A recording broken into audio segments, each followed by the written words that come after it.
Hello and good morning everyone. Welcome to Puzzle Pro. आप सभी बच्चों का हार्दिक स्वागत है इस सेशन में।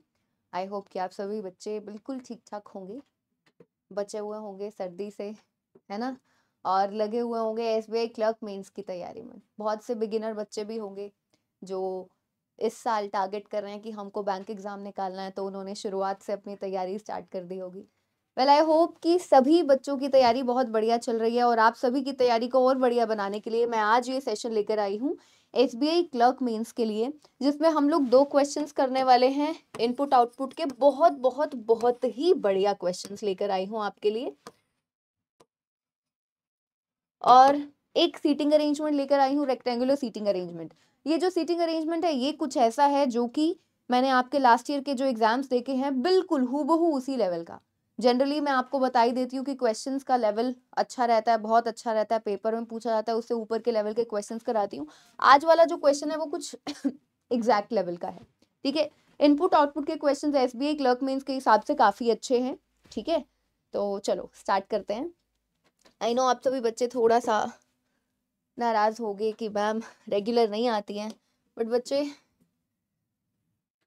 कभी कभी पता है क्या होता है, कंटेंट इज ऑल रेडी, मैं रिकॉर्ड करने के लिए इस रूम में आने वाली होती है, और उस रूम से जस्ट पहले ही बाहर ही तबीयत बिगड़ जाती है, कभी चक्कर आ जाता है, कभी कुछ हो जाता है, तो बस ऐसा ही चल रहा है इसलिए थोड़ी सी रेगुलरिटी नहीं बन पा रही है। तो कोशिश है मेरी तरफ से पूरी पूरी कि आप बच्चों को डेली बेसिस पर एक सेशन मिलता रहे। तो अगर कभी ऐसा होता है कि किसी दिन मेरा सेशन नहीं भी आ पाता है, तो मैं आप लोगों के लिए ऐसा कर सकती हूँ कि कुछ पीडीएफ शेयर कर सकती हूँ, ठीक है। तो टेलीग्राम चैनल पर आप सभी बच्चे एक्टिव रहिए, और पुरानी वीडियो से रिवाइज कर लिया करो, रिवीजन कर लिया करो, पीडीएफ दूंगी वहां से रिवीजन कर लेना अगर कभी ऐसा होता है कि एक आध दिन क्लास नहीं आती है तो, ठीक है। चलो, तो इनपुट आउटपुट का पहला क्वेश्चन आप सभी के सामने ये रहा। चलो फटाफट से टाइम लो, पॉज करो वीडियो को, और सभी बच्चे इसको सॉल्व करो। लगाओ लगाओ लगाओ दिमाग। मैंने तुमको हमेशा बताया कि इनपुट आउटपुट हो, कोडिंग डिकोडिंग हो, उसके लिए एक बेस्ट तरीका, जैसे कोडिंग डिकोडिंग के जो क्वेश्चंस होते हैं हाई लेवल वाले, उसमें मैं आपको बताती हूँ कि सबकी प्लेस वैल्यूज नोट कर लो, उनके रिस्पेक्टिव ऑपोजिट्स को नोट कर लो। तो इसमें भी बिल्कुल वैसा है, अगर वैसा कर लोगे तो बड़े ही आसानी से क्वेश्चन निकल जाएगा, बड़े ही आसानी से। चलो आ जाओ। अब इस क्वेश्चन में थोड़ी सी एक चीज इजी हो जाती है, पता है क्या? हमको पता है क्योंकि उसने आपको दिया कि इन दोनों को मिलाकर ये आया, इन दोनों को मिलाकर ये आया है, और इन दोनों को मिलाकर ये आया है, ठीक है। कई बार क्या होता है कि वो हमको ना, अभी एक और नेक्स्ट क्वेश्चन मैं आपको देने वाली हूँ, वो कुछ ऐसा ही है जिसमें आपको पता ही नहीं है कि किस किस को मिलाकर क्या आया है। ऊपर जैसे आपको ये 6 डब्बे दिए गए हैं, नीचे 3 बॉक्सेस दिए गए हैं, तो आपको ये नहीं पता रहेगा कि पहले दूसरे को मिलाकर ये आया, पहले तीसरे को मिलाकर आया, या किसको मिलाकर आया। तो ऐसे क्वेश्चंस थोड़े से डिफिकल्ट हो जाते हैं, पर ये आसान। अब हमको इतना कंफर्म है, इतना हमें पक्का पता है कि इन दोनों को मिलाकर ही आया। तो P की प्लेस वैल्यू 16, V की प्लेस वैल्यू क्या होती है 22, R की देखूं R की होती है 18, K की होती है 11, T की होती है 20, L की होती है 12, B की 2, G की 7, J की 10 होती है बच्चों, P की क्या होती है 16 होती है, N की होती है 14, और U की होती है बच्चों 21। चलो ये हुआ प्लेस वैल्यूज। इसकी भी नोट कर लेते हैं। S की होती है बच्चों 19, ठीक है। P की होती है 16, M की होती है 13। अब हमको यहाँ पर देखना है कि क्या सिस्टम इनके बीच में, क्या सेटिंग बिठाएं कि हमारा S6 निकल जाए। हो सकता है, अब क्या क्या पॉसिबल चीज है, P प्लस R, या P और R को प्लस करके उसका ऑपोजिट इन दोनों के कॉम्बिनेशन से हो सकता है। अगर इन दोनों के कॉम्बिनेशन से एक आया तो V और K के कॉम्बिनेशन से 6 आ सकता है। हो सकता है कि P और V दोनों को मिलाकर ऐसा आया हो, R और K से 6 आया हो, समझ रहे हो। तो अब हमको यहाँ पर ये चीज करनी है, देखनी है। अब कैसे करें? पहले देखो S किसके आसपास है, मुझे R का जस्ट नेक्स्ट होता है S, तो अगर ऐसा है तो B का जस्ट नेक्स्ट C आना चाहिए था, मतलब कि ऐसा नहीं है। हम ऐसे सोचते हैं क्वेश्चन करते समय। अब ऐसा नहीं है तो एक बार हम क्या करते हैं, जो एक पर्टिकुलर बॉक्स दिया गया है इन दोनों को मिलाकर देखें, इन दोनों से एस कैसे आ सकता है, पी और वी। अगर मैं देखूं पी की है 16, वी की है 22, तो एस की है 19, मतलब कि 16 और 22 के बीच में 19 आया है। और अगर मैं पी और वी तक जाना है तो Q R S T U, ठीक है। तो 16 और 22 का एक्चुअली एकदम बीच में 19 आता है, ये देखो समझो, ऐसा आया है ना, P है हमारा यहाँ, V है हमारा यहाँ, इधर से 2 छोड़े, इधर से 2 छोड़े, V से 2 छोड़े तो ऐसा आया, P से आगे चले 2 छोड़े तो ऐसा आया। तो समझ गए कि एक चीज समझ में है, P और V के एग्जैक्ट मिड में आता है S। तो एक चीज तो ये है, अगर हम सही है तो अगले में भी ऐसा होगा। T और L 20 और 12 के एग्जैक्टली बीच में 16 ही तो आएगा, देख लो 20 और 12 के बीच में एग्जैक्टली 16 आएगा। इधर से भी तुम 3 छोड़ोगे, जैसे कि ये 12 है, ठीक है, तो 12 के बाद में 13, 14, 15 छोड़ोगे तो बीच में आएगा 16, वहां पर तुम्हारा 20 है ना, 17, 18, 19, 3 छोड़ोगे तो फिर तुम्हारा यहाँ पर आ जाएगा 20, यहाँ पर आ जाएगा 12। तो 12 और 20 के एग्जैक्टली बीच में 16 आ गया, 3 के गैप पर, 3 3 के गैप पर। तो समझ में आ गया कि एग्जैक्ट बीच में निकाला हुआ है। कंफर्म करने के लिए जे और पी 10 और 16 के एग्जैक्टली बीच में, यस 13 आएगा, 10 और 16 के एग्जैक्टली बीच में 13 आएगा। समझ गए सभी कि पहले दो जो पी और वी है उनके एग्जैक्टली बीच में ऐसा आता है, तो जो लेटर है वो कहां से आया, फर्स्ट बॉक्स के जो दोनों के दोनों लेटर्स है उनका एग्जैक्टली बीच वाला लेटर, ठीक है। चलो अब इन दोनों को मिलाकर ये आया, तो अब एक चीज दिमाग में आती है कि इन दोनों को मिलाकर पक्का ये आया है 18, 11, यहाँ पर है 10 और 16, यहाँ पर है 2 और 7, क्या करें, 18 माइनस 11 करूंगी तो 7 आएगा, तो 7 माइनस 1 किया गया है। 7 माइनस 2 करूंगी तो 5 आएगा, 5 माइनस 1 4 किया गया है। 21 माइनस n सॉरी 14 7 होता है, तो 7 माइनस 1 6। समझ में आ गया पहला स्टेप।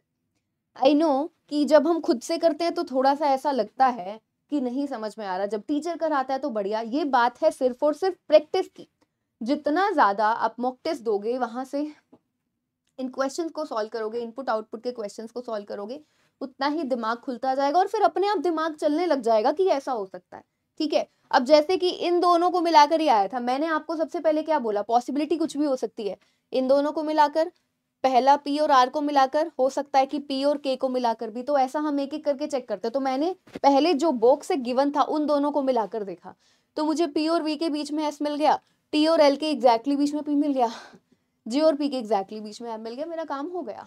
अगर यहाँ से नहीं होता तो मैं पी और आर को लेकर चलती, कुछ ना कुछ वहां से देखती। इस तरीके से क्वेश्चंस होते हैं। आगे चलो, तो पहला स्टेप आप सभी बच्चों को समझ में आ गया है, ठीक है। अगला 25 है, इससे ये आया, इससे ये आया, इससे ये आया, 19 प्लस 6 25, बहुत ही ईजी, ऐड किया गया है। 16 प्लस 4 20, ऐड किया गया है। 13 प्लस 6 19, बिल्कुल सही, सेम ऐड किया गया है। आगे ओके, 20 प्लस 19 13 39, 25 प्लस 20, यहाँ पर बच्चे 46 नहीं है, ये एक्चुअली 45 है, ठीक है, यहाँ पर एक्चुअली 45 है, ठीक है, इसको सही कर लेना। और अब ये GN कैसे आया, बहुत ही ईजी मुझे नजर आ रहा है। 4 प्लस 3, अगर मैं इनको ऐड करूंगी तो 7 आएगा, 7 का होता है G। 5 प्लस 9 कितना होता है, 14 होता है, 14 का बच्चों N होता है, तो पता चल गया। अगले स्टेप्स में स्टेप 2 3 4 में कुछ भी नहीं था, सिर्फ स्टेप 1 इंपॉर्टेंट था। अगर 1 हो गया तो मतलब सब हो गया, और अगर 1 नहीं हुआ तो हम आगे भी नहीं बढ़ सकते। इंपॉर्टेंट तो स्टेप 1 है। अगर आपने स्टेप 1 ही नहीं कर पाए, स्टेप 1 में क्या क्या है वो ही नहीं कर पाए, फिर स्टेप 2 3 4 का कुछ फायदा ही नहीं है। आपको समझ भी आ जाए तो भी, तो इनपुट आउटपुट में ऐसा नहीं है कि एक स्टेप हो गया काम खत्म, पूरा करना पड़ेगा, ठीक है। चलिए, अब आपको इसी बेसिस पर एक और ये इनपुट दिया गया है, इसको सॉल्व करना है। वही सिमिलर चीज है बच्चों यहाँ पर। C is 3, K is 11, तो इनके एग्जैक्टली बीच में क्या आ जाएगा, 7 आएगा, ठीक है। 7 किसका होता है, G का होता है, तो यहाँ पर एक आ जाएगा आपका जी। और E और N इज 14, E इज 5, तो 14 माइनस 5 9, 9 माइनस 1 G 8 आ जाएगा। इस तरीके से, इसी तरीके से Q W और U Y को मिलाकर तुम निकाल लोगे। स्टेप 1 सबका निकल गया, फिर 2 इजी है, निकाल लोगे। मैं ये आप सभी के लिए ही छोड़ रही हूँ बच्चों, ठीक है। चलिए अगले क्वेश्चन पर चलते हैं। इस तरीके से क्वेश्चंस दिए जाते हैं आपको, जब आप जो दूसरा इनपुट दिया जाता है, इनपुट के सभी स्टेप्स निकाल लेते हो, तो वो पूछ रहा है कि फाइनली जो लेटर्स आएंगे फाइनल स्टेप में, दिया होगा फाइनल स्टेप में जो भी लेटर्स आएंगे उनका डिफरेंस बताना है, तो वो निकाल लेना, सिंपल है।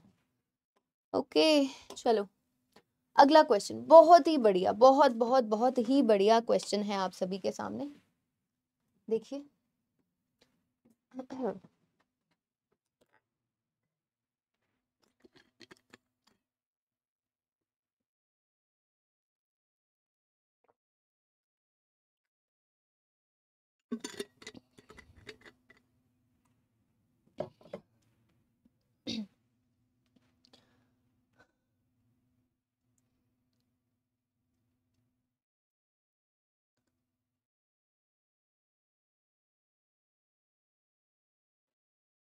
चलिए अब ये एक ऐसा क्वेश्चन है जिसमें सर्कल्स के रिस्पेक्टिव, ये मान लो कि क्वाड्रेंट दिया गया है, इसमें 1 है, इसमें 3 है, इसके पहले क्वाड्रेंट में 4 है, इसमें 3 है, ठीक है। अब बात आती है कि फर्स्ट में हमने देखा 4 आपको सर्कल्स दिए गए, नीचे 2 सर्कल्स हैं, तो अब किन 2 सर्कल्स के कॉम्बिनेशन से ये आया, कुछ भी हो सकता है, हो सकता है इन दोनों के कॉम्बिनेशन से आया हो सकता है इसके और तीसरे के कॉम्बिनेशन से आया हो सकता है पहले और चौथे के कॉम्बिनेशन से आया हो। अब यहाँ पर आपको सब चीजों को फाइंड आउट करना है। आ जाइए भाई सभी बच्चे। अब बात ये है कि अगर मैं यहाँ पर सभी सर्कल्स को नोटिस करूं, तो सर्कल्स में जितने भी नंबर्स हैं सबके सब 1 डिजिट नंबर हैं, सबके सब 1 डिजिट नंबर हैं। तो 1 digit number, how is that possible कि 1 डिजिट नंबर आ रहा है, मतलब कि मल्टीप्लिकेशन कैसे पॉसिबल है, बड़े नंबर्स भी हो सकते हैं मल्टीप्लिकेशन में, है ना, और मल्टीप्लिकेशन, डिवीजन, एडिशन, मतलब कुछ भी हो सकता है। चलो देखते हैं, छोड़ो अब ऐसे ज्यादा सोचेंगे तो कुछ नहीं समझ में आएगा। मैं पहले और दूसरे को कंबाइन कर रही हूँ, तो अब आपको कंबाइन कैसे करना है, ऑब्वियसली इसका जो ये वाला क्वाड्रेंट है इसके इस क्वाड्रेंट के साथ 1 और 3 से 1 आ सकता है, मल्टीप्लाई करूंगी तो भी नहीं आएगा, 1 इंटू 3 3, डिवाइड करूंगी तो भी नहीं आएगा। मल्टीप्लिकेशन डिवीजन से बात नहीं बन रही है, सिंगल डिजिट है 1, मैं एक बार करती हूँ कि 1 का स्क्वायर और 3 का स्क्वायर लेती हूँ, तो 1 का स्क्वायर 1, 3 का स्क्वायर 9, तो 1 प्लस 9 10, सिंगल डिजिट तक अगर मैं जाऊँ तो इन दोनों को भी ऐड करूंगी, 1 प्लस 0 1 आ गया, पॉसिबिलिटी है। तो अगर ये मैच किया तो हमारा ये वाला क्वाड्रेंट भी मैच करना चाहिए, 3 का स्क्वायर और 2 का स्क्वायर, 3 का स्क्वायर 9, 2 का स्क्वायर 4, 9 प्लस 4 13, तो 1 प्लस 3 4, तो आपको इस क्वाड्रेंट में चाहिए था 4, जबकि है यहाँ पर 7, मतलब कि पहले और दूसरे के कॉम्बिनेशन से शायद नहीं बना है, ठीक है। अब एक चीज तो समझ आई कि स्क्वायर्स का एडिशन करके यहाँ 1 था तो यहाँ पर 3 था, ये सही था, बाकी नहीं सही निकले, तो एक बार हम छोटा सा काम कर लेते हैं ना, चेक कर लेते हैं कि किसी और के इस वाले क्वाड्रेंट में 3 मिल रहा है, इसमें 4 है, इसमें 3 है, तो अब समझ में आता है कि एक बार हम पहले और चौथे वाले को चेक करके देख लें, दोनों को कंबाइन करके, ठीक है। 1 का स्क्वायर 3 के स्क्वायर से 1 आ गया, यहाँ पर 3 का स्क्वायर और 4 का स्क्वायर, अब 3 का स्क्वायर इज 9, 4 का स्क्वायर इज 16, ऐड किया तो आया 25, 25 हमको सिंगल डिजिट तक जाना है, तो 25 2 प्लस 5 7, तो क्या आपको 7 मिला, यस मिला, मिला ना। चलो अब इसका ये वाला क्वाड्रेंट है, यहाँ पर 5, यहाँ पर है 4, 4 का स्क्वायर 16, 5 का स्क्वायर 25,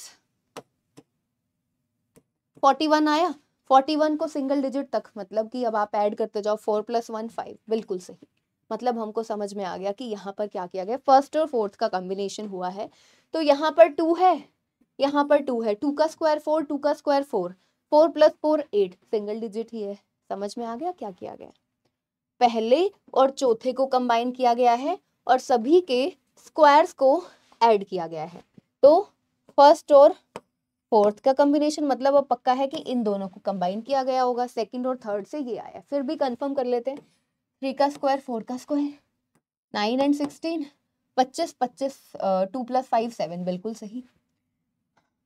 2 एंड 3, 2 का स्क्वायर 4, 3 का स्क्वायर 9, 13, 13 1 + 3 4, बिल्कुल सही। 1 एंड 2, 1 का स्क्वायर 1, 2 का स्क्वायर 4, तो 1 + 4 5, बिल्कुल सही। समझ में आ गया हमको कि फर्स्ट स्टेप में क्या किया गया है, ठीक है।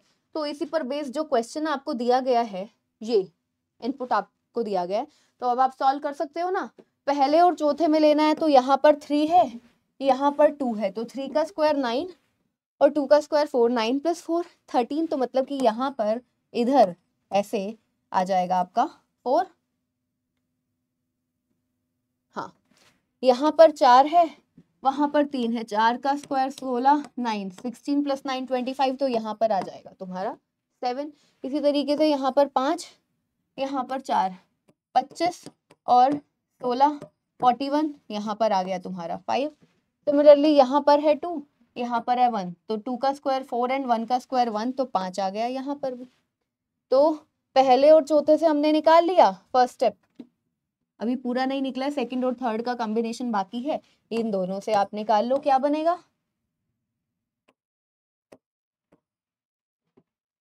ठीक है। 6 का स्क्वायर 36, 3 का स्क्वायर 9, 45 बनेगा यहाँ पर, तो 45, 4 + 5 9 बन जाएगा। 8 और 4 80, यहाँ पर आ गया 8। 1 का स्क्वायर 6 का स्क्वायर, 36 + 1 37, तो 37 क्या होगा, 7 और 3 10, 10 मतलब कि 1 + 0 1, यहाँ पर आ जाएगा आपका 1। 7 एंड 2, 7 का स्क्वायर 49, 2 का स्क्वायर 4, यहाँ पर आ गया 53, 5 और 3 8, डन है। फर्स्ट स्टेप डन हो गया बच्चों यहाँ पर। चलो अब चलते हैं हम अगले वाले की तरफ। अब आगे क्या किया गया है, इन दोनों से अभी आई, ये तो क्लियरली समझ में आ रहा है, 1 और 7, ठीक है। 1 और 7 से 7 कैसे आ सकता है बच्चों, यहाँ 1 है, यहाँ पर आपका क्या है, क्लियरली विजिबल तो है ना सभी को 1 और 7, तो 1 × 7 से 7 आ सकता है, एक चीज। अगला 7 और 4 मल्टीप्लाई करेंगे तो आएगा 28, यहाँ पर है 1, तो मतलब क्या किया गया है, वहां पर सिंगल डिजिट आया था तो सिंगल डिजिट 28 आया, तो इन दोनों को ऐड किया गया होगा, 2 + 8 10, तो 10 से फिर क्या बन गया 1, मतलब इसलिए। फिर 5 है, यहाँ पर 5 है, 5 × 5 25 होता है, सिंगल डिजिट तक 2 + 5 करेंगे 7 आ जाए, बिल्कुल सही। समझ में आ गया। सेकंड स्टेप में क्या किया गया बच्चों, मल्टीप्लीकेशन किया गया है, और अगर हमारे पास मल्टीप्लाई के बाद में 2 डिजिट नंबर आता है तो उसको हम सिंगल डिजिट तक लेकर जाने के लिए प्लस करते ऐड करते जाएंगे, ठीक है, डिजिट्स को ऐड करते जाएंगे। 8 × 5 40, 40 मतलब 4 + 0 4, बिल्कुल सही। अब लास्ट स्टेप में क्या किया गया है, 7 1 7 4, यहाँ पर आया 1, अब मुझे यहाँ पर सबसे छोटा डिजिट 1 नजर आ रहा है, तो वो तुम्हारा फाइनल आउटपुट पे इन्होंने आंसर लगा रखा है। सिंपल सी चीज है।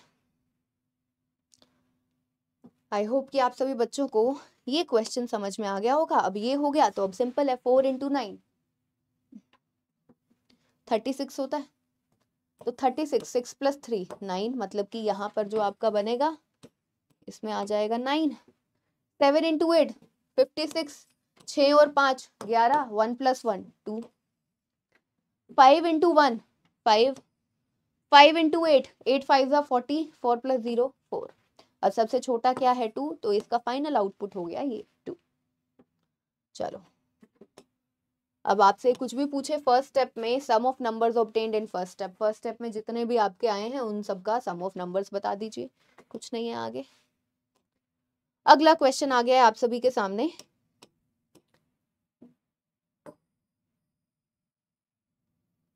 चलिए फटाफट से सभी बच्चे देखिए इसे।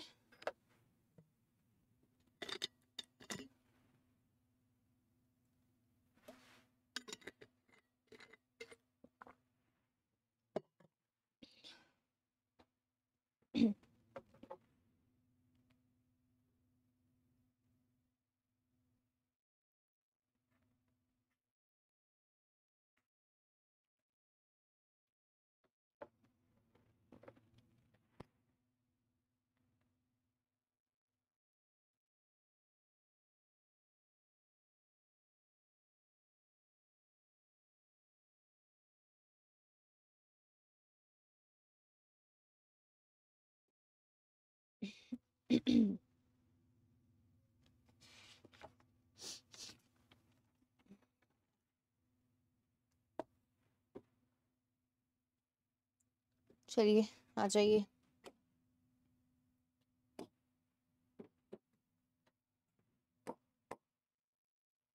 पूरा क्वेश्चन यहाँ पर विजिबल भी नहीं है।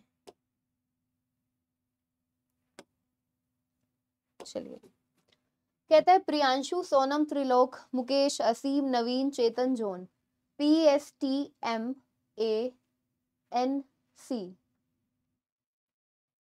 तो नाम जो है सभी के अलग अलग लेटर से स्टार्ट हो रहे हैं। है कोई सेम? MNCATSP नहीं है। तो पूरा पूरा नाम ना नोट करके अगर हम उनके सिंगल फर्स्ट लेटर नोट कर लेंगे तो आसान हो जाएगा। ठीक है, तो ये सब लोग हैं sitting around a rectangular table in such a way that 4 of them sit at 4 corners। 4 लोग तो 8 लोग बैठे हैं, 4 कॉर्नर्स पर बैठे हैं और बाकी के 4 जो है मिड साइड पर बैठे हैं of each of the 4 sides. The one which sit at 4 corners, जो 4 कॉर्नर्स पर बैठते हैं, फेस द सेंटर, वो लोग सेंटर को फेस करते हैं। एंड वाइल दो सिट इन द मिडल, जो मिड पर बैठते हैं वो आउटसाइड देखते हैं। ठीक है, तो ऐसे सॉल्व कर रहे हैं आज हम इस क्वेश्चन को। हम चाहे तो अगर इसको लीनियर मेथड से सॉल्व करना चाहिए उससे भी कर सकते हैं, कोई दिक्कत नहीं है, कैसे भी कर सकते। तो जो यहाँ पर बैठे हैं रेक्टेंगल के कॉर्नर्स पर, उन सब की डायरेक्शन तो हमको मेंशन्ड है इनसाइड, और जो मिड साइड पर बैठे हैं उन सब की डायरेक्शन हमको दी गई है बच्चों आउटसाइड। ठीक है, चलो। कहते हैं Naveen is not an immediate neighbour of Chetan. Naveen और चेतन इमीडिएट नेबर्स नहीं है, तो N और C जो है हमारे वो साथ में नहीं आएंगे।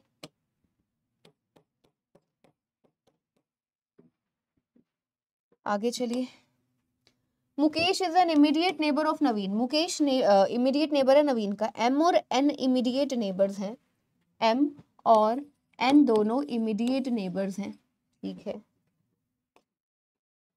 Sonam is an immediate neighbour of Trilok. S और T इमीडिएट नेबर हैं। S और T इमीडिएट नेबर्स हैं। Aseem sits third to the left of Trilok. T के थर्ड लेफ्ट पर कौन है? A है। T के थर्ड लेफ्ट पर कौन है बच्चों? A है।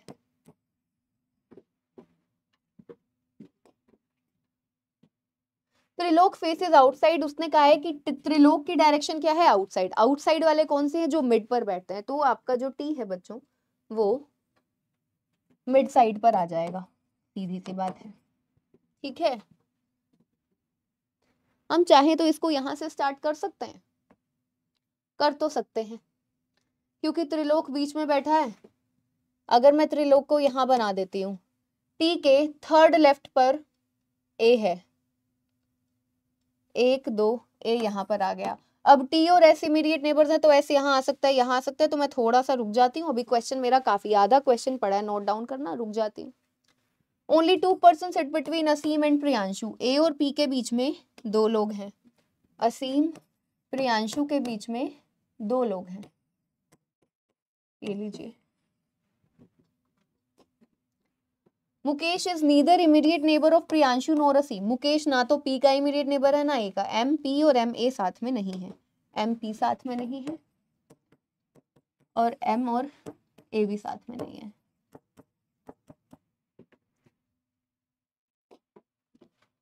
Only 1 person sits between Chetan and Aseem. C और A के बीच में सिर्फ एक पर्सन आएगा। फटाफट से करते हैं। C और A के बीच में एक पर्सन आएगा। Sonam sits to the immediate left of the one who is sitting to the immediate right of Chetan. कहते हैं चेतन के इमीडिएट राइट पर जो आएगा उसके इमीडिएट लेफ्ट पर है कौन? सोनम। देखो, कहते हैं who is sitting to the immediate right of Chetan. Chetan के इमीडिएट राइट पर ये वाला पर्सन आया। ठीक है, अब ऑब्वियसली सबकी डायरेक्शंस यहाँ पर अगर आप समझने की कोशिश करो तो डायरेक्शन सबकी ऑल्टरनेट चल रही है। ये बाहर, ये अंदर, ये बाहर अंदर, बाहर अंदर, बाहर अंदर, मतलब अल्टरनेट डायरेक्शन चल रही है। तो इस बात का मतलब क्या हुआ? उसने कहा चेतन के इमीडिएट राइट पर जो पर्सन बैठा है ना, सोनम उसके इमीडिएट लेफ्ट पर है, चेतन के इमीडिएट राइट पर ये पर्सन है। ऑब्वियसली अब इसको मैंने नॉर्थ दिया तो इसको साउथ दूंगी।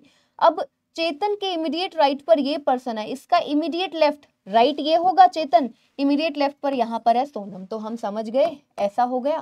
सी के इमीडिएट राइट पर जो पर्सन है, इसको ऐसा बना लेते हैं, सी के चेतन के इमीडिएट राइट पर जो भी पर्सन है उसके, क्योंकि डायरेक्शन ऑपोजिट होगी, दो एडजेसेंट लोगों की डायरेक्शन एक दूसरे के ऑपोजिट है ना।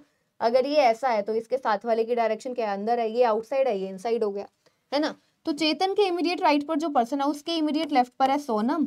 ऑब्वियसली बात है सोनम की डायरेक्शन और चेतन की सेम होगी, ठीक है। तो यहाँ से हमको ये पता चलता है कि सोनम के सेकंड लेफ्ट पर सी को बनाना है या सी के सेकंड राइट पर सोनम को बनाना है, ये हम यूज कर सकते हैं। आगे चलो, person who is immediate right of Priyanshu is also immediate left of John. कहता है जो पर्सन प्रियांशु के इमीडिएट राइट पर है, प्रियांशु के इमीडिएट राइट पर जो पर्सन है, the person who is immediate right of Priyanshu is also immediate left of John, वही पर्सन जॉन के इमीडिएट लेफ्ट पर है। ये बात समझनी जरूरी है ना। प्रियांशु के इमीडिएट राइट पर जो भी पर्सन है वो खुद कहाँ पर है, जॉन के इमीडिएट लेफ्ट पर। ऐसा ही बनेगा, इसके अलावा और कुछ नहीं बनता है। तो जरा देखो, प्रियांशु के इमीडिएट राइट पर जो भी पर्सन है वो जॉन के इमीडिएट लेफ्ट पर है। इन दोनों की डायरेक्शन सेम, बीच में ऐसा ही होगा, ऑल्टरनेट है ना, ये नॉर्थ साउथ नॉर्थ, सिंपल है।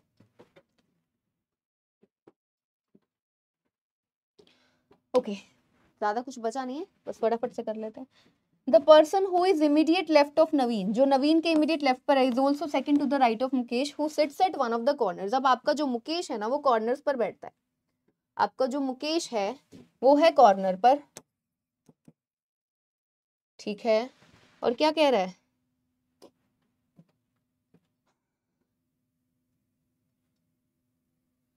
मुकेश के सेकंड राइट पर है वो पर्सन जो कि नवीन के second left immediate left of Naveen है।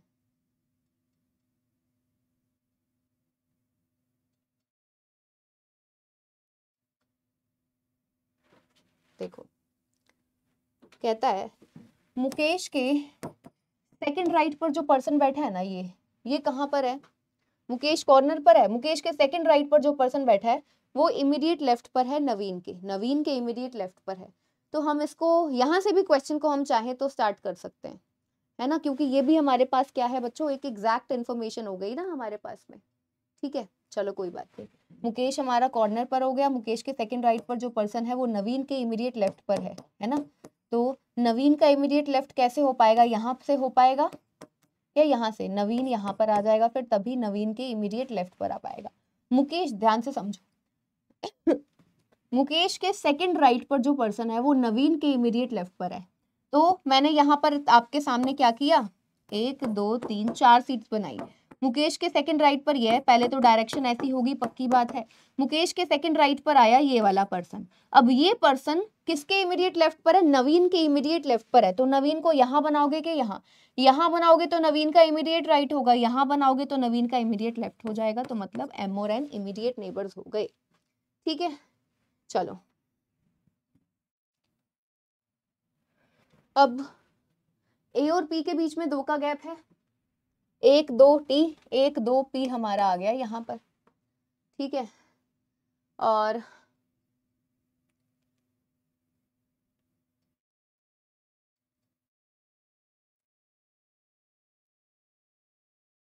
अब हमें एम को बनाना है कहाँ पर बच्चों, सीधी सी बात है, टी पी ए से रिलेटेड और कुछ इन्फॉर्मेशन है, ये ए और पी हो गया, टी और एस दोनों साथ में, टी यहाँ पर है तो एस यहाँ पर आ सकता है, एस यहाँ पर आ सकता है। याद रखो कि एस के सेकंड लेफ्ट पर सी आना चाहिए। अगर एस को यहाँ बनाऊं तो एस के सेकंड लेफ्ट पर सी यहाँ आ सकता है, अगर एस को यहाँ बनाऊं तो एस का सेकंड लेफ्ट पर सी, 2 केसेस बन रहे हैं, है ना। तो एक और चीज, ए और सी के बीच में 1 का ही गैप है, तो ए सी तुम्हारा यहाँ भी आ सकता है, यहाँ भी आ सकता है, दोनों केसेस बन रहे हैं ना ऐसे। चलो हम एक काम करते हैं, एक बार छोड़ देते हैं, एम से उठा लेते हैं। एम हमारा कॉर्नर पर है, ठीक है। एम और एन इमीडिएट नेबर्स, ध्यान रखना है कि एन के इमीडिएट राइट पर एम होना चाहिए। अगर एम को यहाँ बनाऊंगी तो एन यहाँ पर आएगा, एम कॉर्नर पर है तो एन यहाँ पर आया, एन के इमीडिएट राइट पर एम होना चाहिए, लेकिन एन के तो इमीडिएट लेफ्ट पर आ रहा है, मतलब एम यहाँ नहीं आएगा, तो m को हम यहाँ बनाते हैं, फिर यहाँ नहीं बना सकते बच्चों m को, क्योंकि t और p इमीडिएट नेबर्स हो गए, तो n यहाँ पर, m को यहाँ बनाया, n के इमीडिएट राइट पर कौन आ गया हमारा, यहाँ पर m आ गया। इतना डन हो गया। अब हमको पता है a और c के बीच में एक का गैप है, a एक छोड़कर c फिर यहाँ पर आएगा। अब s के सेकंड लेफ्ट पर होना चाहिए c, तो s को यहाँ बनाएंगे, s के सेकंड लेफ्ट पर आ गया c, बस अब क्या बचा है, j बचा है, j यहाँ पर आ गया। तो कहता है p के सेकंड राइट पर j होना चाहिए, तो p के सेकंड राइट पर j है। Done done done done. अब देखो यहाँ पर मेरी एक बात समझने की कोशिश करो, अगर मैं m वाली कंडीशन पहले नहीं उठाती और दूसरी कंडीशन से चलती a और c की, a और c के बीच में एक का गैप है, यहाँ भी बना लेते, यहाँ भी, तो मेरे दो केसेस बन जाते, है ना, बनते क्या? हाँ ठीक है। तो ये छोटी छोटी चीजें होती है जो आप सभी बच्चे प्रैक्टिस के साथ में सीखेंगे, कि अगर आपने देखा ए और सी से दो केसेस बन रहे हैं, एम वाले से एक बना, तो हमने पहले क्या किया, ये वाली कंडीशन को डिस्कार्ड कर दिया, पहले यूज नहीं किया, एम वाली कंडीशन देखी। बाय चांस अगर ऐसा होता ए और सी से भी दो दिख रही हैं, एम से भी दो दिख रही हैं, तो फिर दो केसेस बनने ही हैं, तो फिर किसी से भी कर लो और फटाफट से फिर टाइम वेस्ट किए बिना दूसरा केस बनता है, दूसरा केस बनाओ और क्वेश्चन को खत्म करो। ये होता है जरूरी मेंस के एग्जाम में। आप ऐसा नहीं सोच सकते कि सिंगल पॉसिबिलिटी में, अगर आपने मान लो बाय चांस की उठा भी लिया, सच बात बता रही हूँ, उस टाइम पर आपके दिमाग में इतना नहीं आएगा कि मुझे सिंगल पॉसिबिलिटी में करना है, थोड़ा और टाइम ले लेता हूँ, नहीं। अगर पहले तुमने ए और सी वाली कंडीशन देखी, दो केसेस बन रहे हैं, बनाओ और खत्म करो, ज्यादा समय नहीं जाएगा, कुछ सेकेंड्स फालतू जाएंगे सिर्फ, पर ये पक्का होगा कि तुम ठीक बनाओगे। ठीक है। कई बार जल्दबाजी में हम होते हैं कि हमको सिंगल में ही करना है, सिंगल में ही करना है, टाइम ज़्यादा वेस्ट हो जाता है, दो बनाने से भी ज़्यादा टाइम वेस्ट हो जाता है सिंगल के चक्कर में। ठीक है। तो आई होप कि आप सभी बच्चों को एक क्वेश्चन समझ में आ गया होगा। मुश्किल नहीं था, आसानी था, सच में मेरे हिसाब से तो ये मेंस के लेवल का है भी नहीं, पर एग्जैक्ट लेवल मुझे एक आध क्लास ऐसी भी लेनी थी जिसमें बिल्कुल एग्जैक्ट लेवल हो, तो मैंने वैसा उठाया है। ठीक है। तो ये क्लास हो गई हमारी जिसमें हमने रेक्टेंगुलर सीटिंग अरेंजमेंट किया, दो अच्छे क्वेश्चंस किए हमने इनपुट आउटपुट के, और इसके साथ में ही